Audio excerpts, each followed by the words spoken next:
My guest in this episode is Juliette Kayyem. Juliet is a national leader in Homeland Security, crisis management, and public policy. She's currently a senior lecturer at Harvard's Kennedy School and a national security analyst for CNN, where she's been called their go-to expert for disasters. Her recent book, The Devil Never Sleeps, explores disaster preparedness and response. She served as President Obama's Assistant Secretary for Intergovernmental Affairs at the Department of Homeland Security and has held senior roles in Massachusetts government.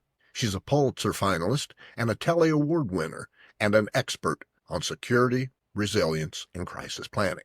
In the private sector, she's the CEO of Grip Mobility and a senior advisor at Teneo, consulting with top companies on security and cybersecurity. She is also a frequent speaker, consultant, and board member with a background in law and a passion for public service. She's married to First Circuit Court of Appeals Chief Judge David Barron and is the proud mother of 3 children. Let's dive right into this episode with Juliette Kayyem. What's the number one threat to our country in terms of Homeland Security right now?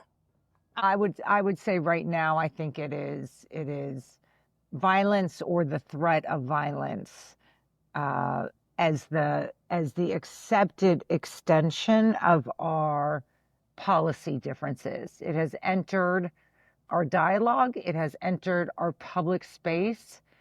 Questions about even elections happening, the free and fair elections happening, the restrictions on a president running for a 3rd term, the use by elected leaders and their billionaires of targeted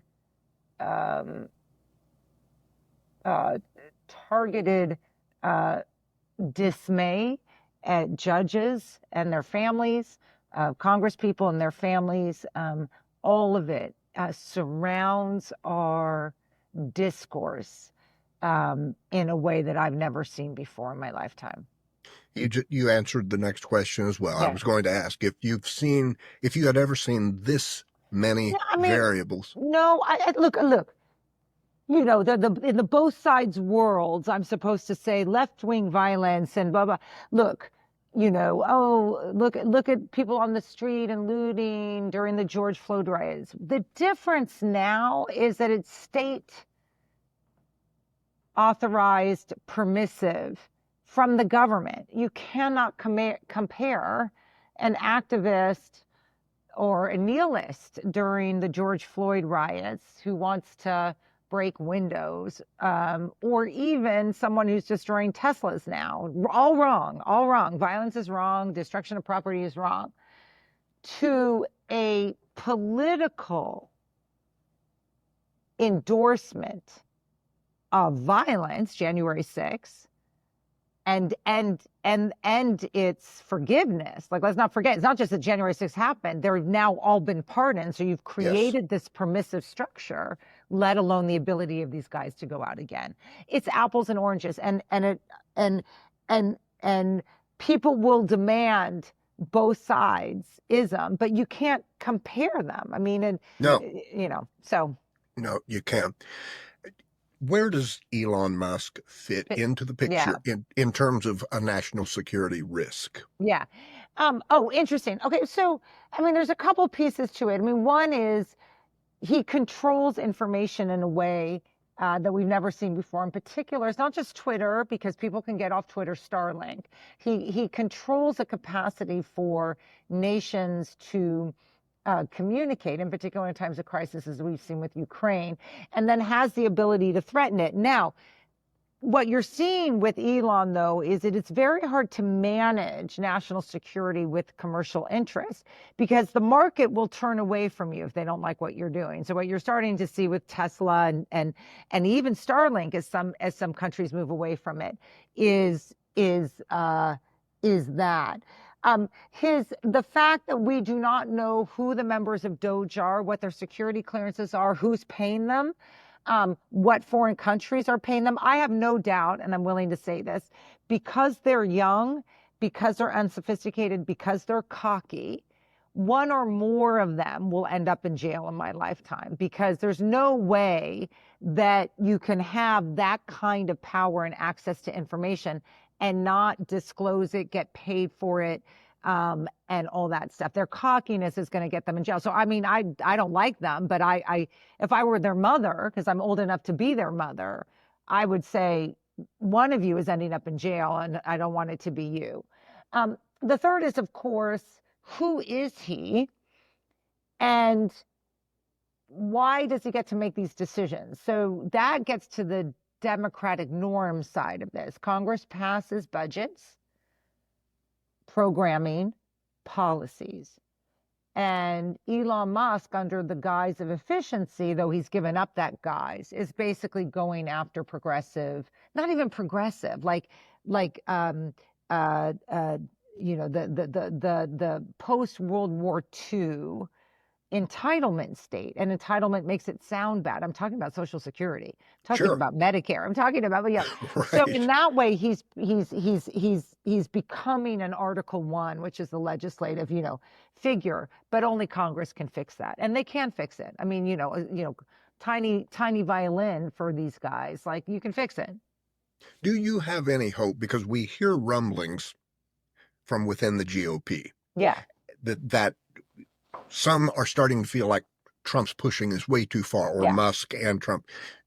Do you have any real hope that Congress will? Well, it's interesting. Like, I've been thinking a lot. I mean, you mentioned I'm on, TV, and I'm with The Atlantic, and I'm, on NPR a lot. Like I've been thinking a lot, as I'm sure you have with the podcast, like, about what does engagement mean with all this noise? Like, how can one be purposeful? I try to stick to my lane.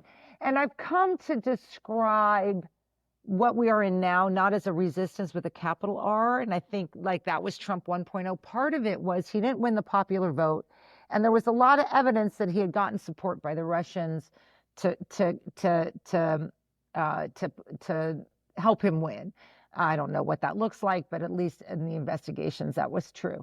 So that it seemed like this was an illegitimate president, in a way that he may seem illegitimate now, but he won the popular vote, and there's no accusation of a foreign power coming in. So then what does that mean? I think the resistance takes a lot of little R's, and one of them is going to be, how do you get the GOP to assert its constitutional checks and balances? We're not seeing it now. We might see it in the days to come. I mean, I look at this, I'm not in the political space, I'm in the security space, but I look at this, I go, what's the theory? And, I know everyone was mad at him, and we're not allowed to speak well of him on the Democratic side, but maybe Chuck Schumer's strategy is right, which is Democrats shouldn't own anything. Let this administration fall on his own sword. And when he gets below 40%, he will lose his party. And that's interesting, because I've been particularly hard on Chuck Schumer for that decision. And yet, there are some things we just can't know until we know. He had a strategy. I mean, I will give him this, right? Like, he's getting, everyone's mad at him, and, like, my kids, and I was sort of annoyed at it too, because you wanted the assert. But if you're thinking of the strategy as the Democrats are unpopular enough, we need to build, I'm a Democrat, I'm, more center than left of center, but we need to build a party. We don't know what that looks like. You can't fight someone with no one, right? Which is the challenge we have right now. But the party cannot own his demise or be blamed for his demise. You cannot, with a straight face now, say that the Democrats have anything to do what's happening now. And that was Schumer's strategy. And you can think it was risky, but I don't know, on Monday, April 7th, I mean, there's no one saying Chuck Schumer owns this, right? It's sure. I'm talking on a day in which the stock market is responding to the tariffs. Right. In terms of, like, when you are looking at Homeland Security issues, how much does that involve foreign involvement, or the ratio in terms of what's going on within the borders of the United States and what's going on in connection to other countries. Yeah, yeah, it's interesting. I mean, look, there's a difference between risk and impact. So there's lots of things that are going to have a tremendous impact in the United States that we need to view as, homeland security, in particular climate. Like that's just going to be, you know, and we can try to mitigate it, but we're just going to have climate disasters. We have to be better ready for them. We have to do all sorts of things that are responsive to that.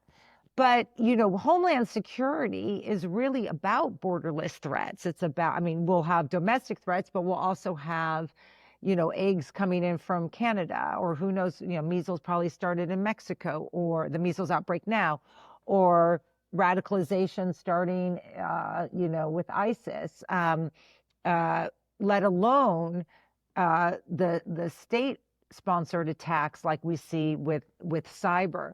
So I don't really think about it in terms of like interior, exterior. I mean, this is the thing about the border that's so absurd about the way I think Trump talks about it, is because the borders, given our society, are about secure flow. You have to have both of them, right? You have to have flow. I mean, whether it's people, goods, ideas, resources, whatever.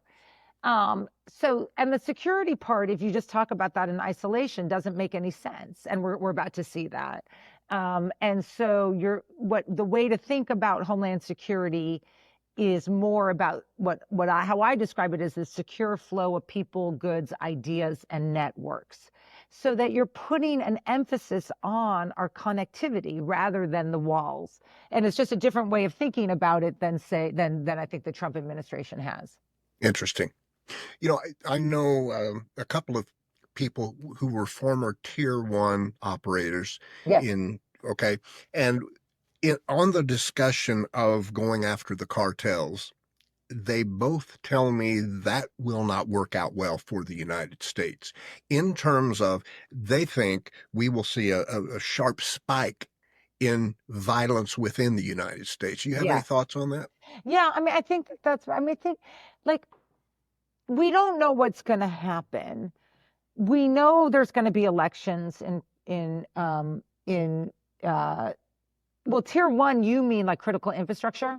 Oh, I'm sorry. No, these were former SEAL Team 6 members who had functioned in that world and know in depth the devastating power and tactics of the cartels and how many of them are here in the United States. Yeah, I think that's right. I mean, I think, and that's a traditional law enforcement effort. I mean, there's almost, I mean, think about it. The reason why we use SEAL Team 6 tactics is either because the host country is unable or unwilling to eradicate the threat. That's hard to say about Texas or Oklahoma or California. Like everyone's interests align here. And so I'm all for lethal power in places that or I guess the third is they either welcome it, they won't do it, or they can't do it. Sure. And in those three cases, you then have an alignment of the kinds of force that you might want. But without those three, I think the governor of Arkansas, Governor Huckabee, would be more than willing to eradicate the cartels. And you don't need the kind of force that you're talking about on the response, let alone because the cartels are manageable. No one wants to say that, are manageable through a variety of means that do not require extra authority or extra judicial activity. I couldn't agree more. Let me be, I was too vague in that. Let me be more specific. Regarding Trump's previous threats of going after the cartels in Mexico with possible military assets, and the relationship between if that happens and then what the cartel framework within the United States, would we see a terrorism type response to that? You mean by us? Well, by the Mexican cartel. In other words, in response to us taking targeted Oh, military right. action. Yes, I think Yes. it would be. I mean, I agree with you. I mean, I think the the the cartels exist because of our insatiable appetite for drugs and guns. Honestly, that's the Sure. market. What do cartels Sure. do? We're the market. Right. We're the demand side. And so the long-term solution to the cartels is something that, we may not experience in America. But I very much worry, especially as Trump becomes more unpopular, of what he might do with lethal force, in particular in an allied country. If Mexico does not welcome the use of military assets in their country, we abide by it. Otherwise, it's an invasion. And people can have all sorts of theories about why it's the right thing to do, and we need to do it against the war against drugs. It's an invasion. And the president who told us America first better be able to defend that. I want to ask you something. I've done the research on it to my satisfaction, but you're smarter than I am, so I'm going to ask you the question. I see on social media quite often people posting things. And I realize a lot of this is just out of desperation. Yeah. We are looking for a superhero, but I'll see comments where people say, it's time for the United Nations to step in, or NATO, Yeah. and arrest Trump. I've looked at Not that. going to happen. Right. It's Yeah. just, it's not there. No. I mean, this ends, look, the haters of Trump can pretend that there's like a single solution. If only we got this case, if only there were, it's not going to happen. He's a singular phenomenon. I don't think it's replicable. I mean, I do think, so this ends with elections. And this ends by ensuring that we have free and fair, and it ends by him losing big time. I mean, this is why I think he won't run for a third term. And then Vance will lose, and he will, because Vance owns all of this. I mean, Vance is out there on the tariffs, all that stuff. Vance will lose, and then he can say, see, it's Sure. only me, right? So I think Trump throws out the third term thing because he wants to distract.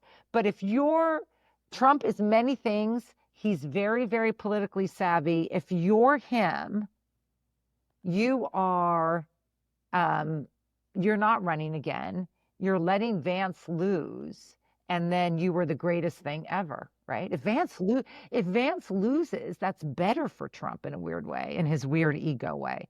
Anyway, don't think any outside. I mean, I always tell like people that's like, we need to be out there. Like, you know what? I mean, yes, go out on the streets, protect students, have your institutions fight, be moral, be engaged, be in the arena, and singularly focus on 2026.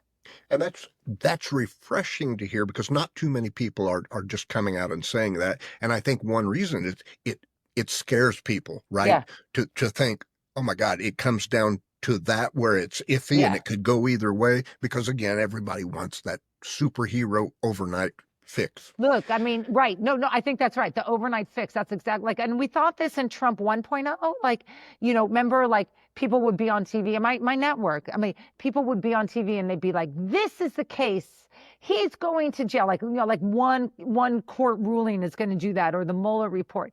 And look, we realize that the norms were breakable, right? We've got a lot to learn from this, but the eradication of parts of MAGAism. The MAGAism is going to always exist. I don't agree with it substantively. I don't know if it exists after Trump exits the public stage or passes away.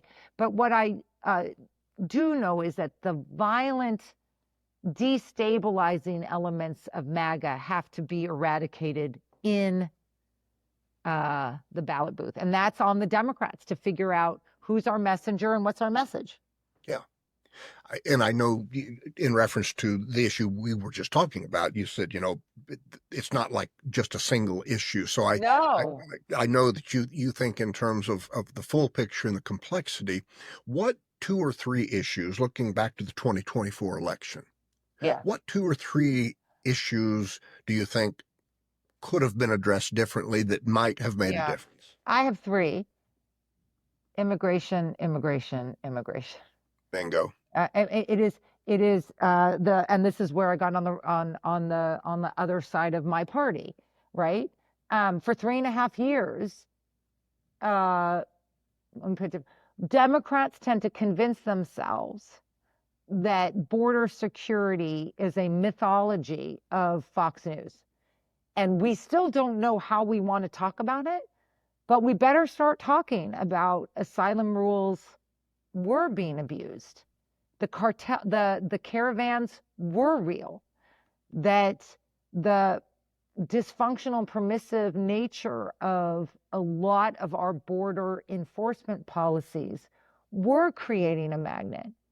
And I know this because once Biden realized that this was a real issue, he was able to fix it 6 months from his election. Right. So we have to take on liberal and progressive groups. We have to understand that Hispanic, Arab, Asian communities are not thinking about immigration in the same way that white progressives might be. And we better figure out what this policy is. How are we going to talk about immigration? How are we going to talk about border enforcement? And then how are we going to implement it? And there's some interesting Democrats out there now who are doing that, especially from border states, like the new senator from Arizona. Why did I forget his name? Hispanic guy.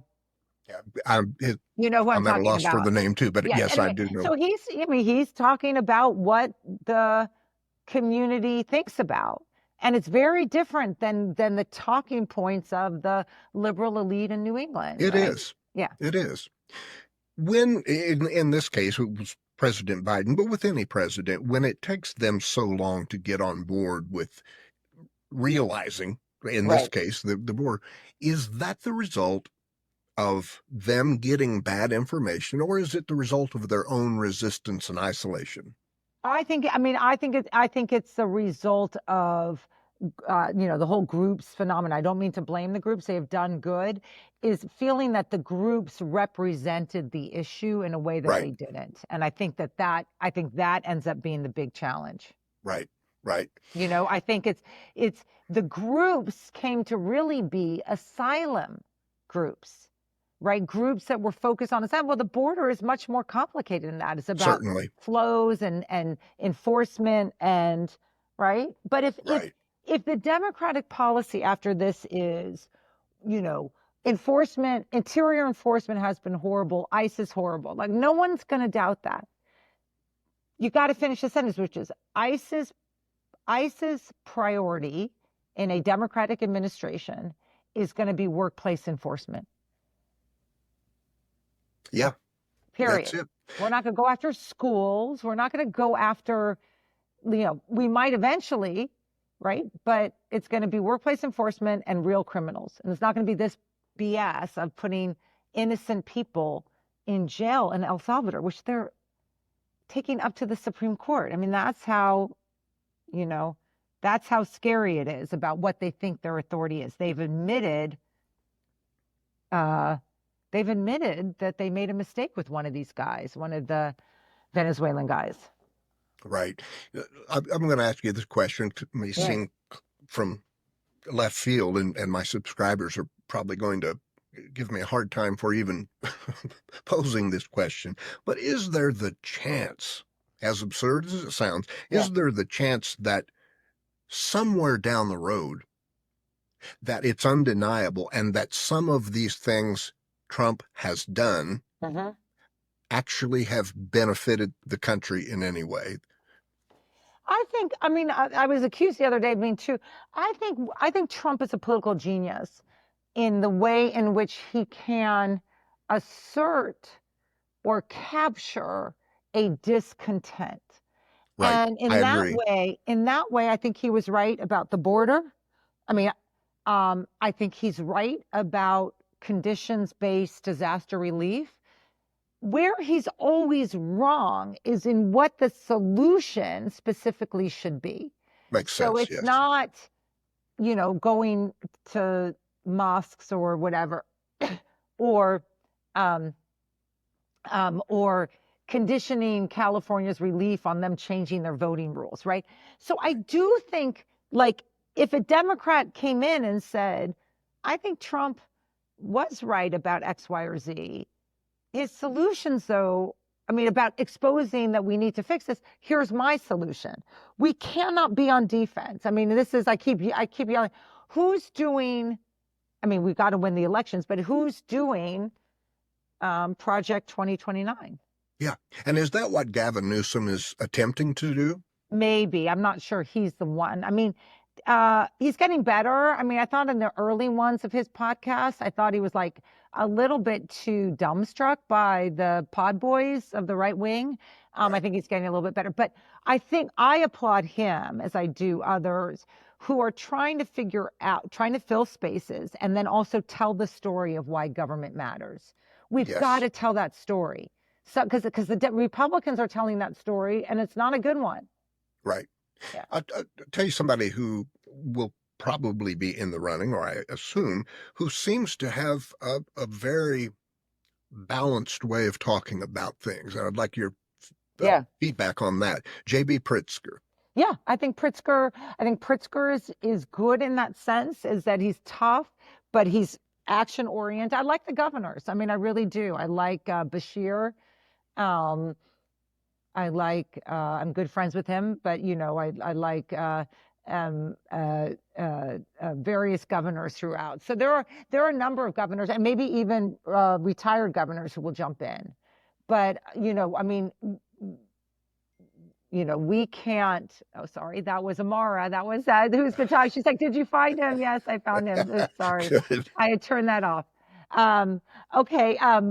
She's reminding me I have a 2:00. I'm sorry for that. It got interrupted in it, but let's start that answer over.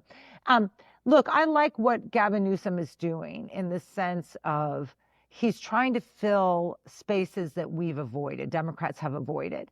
And I think a lot, as I was saying to you earlier, about like, how do you want to engage? Like, who's watching these things? Who's listening to these things? Do we need to engage on their level? How are our kids getting information, like YouTube, all this stuff? So I think that's good. I may not always like the contours of it.